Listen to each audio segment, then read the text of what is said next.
It is still the basically celebration of spring for the students, an opportunity for them to come together as a community with the faculty and the staff and have a good time, enjoy themselves outdoors, and celebrate with friends.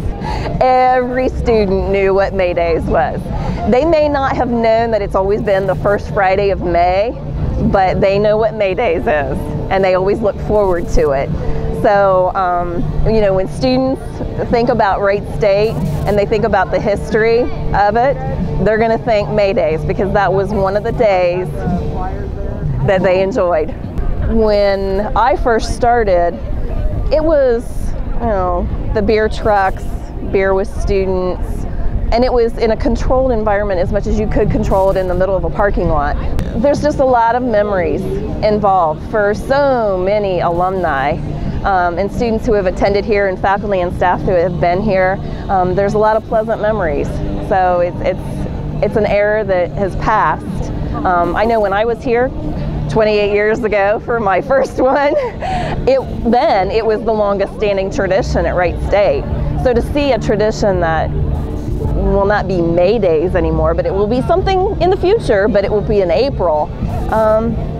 You know, with Wright State's always changing, and it's always looking good. When I came to Wright State in 1983, my job was coordinator of student activities, and my job was working with the students that planned May Daze.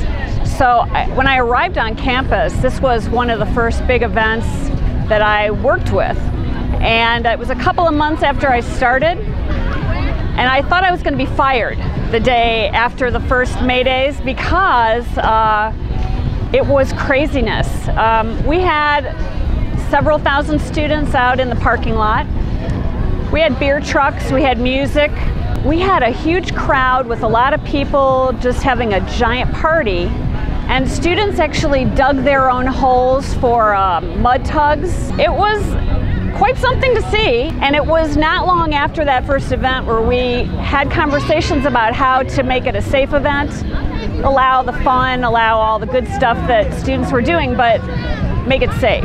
All through this, there has been music, there's always been student organizations with their tables and their tents and their food and their games, and it's a huge tradition. It's probably the biggest tradition that we have at Wright State for students. The change to semesters is really the driving force on this. We can't have a May Daze when we're going to be graduating our students in May. It's not going to work. So I'm sure that the students will have a reincarnation of the event to fit into the time frame that we're going to be working with in the coming years. They look at this as an opportunity to showcase what it is they do on campus with their various student organizations, and they want it to be fun. I mean, by the time you get to this part of the academic year, you're ready to cut loose a little bit. So this is really the springboard to warmer weather, we hope, drier weather.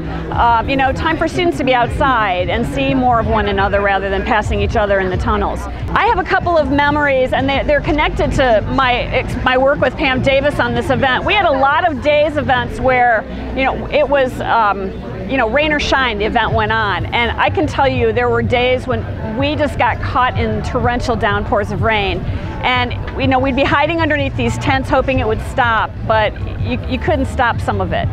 We are very happy that the rain held off for us today. We wanted to get everyone out here and just join together for one last May Daze before the semester transition happens. It's a way to just gear up for the end of the year. It's fun for everyone to come out, and it's a way for those who aren't graduating to maybe think about what they want to do next year to get involved on campus.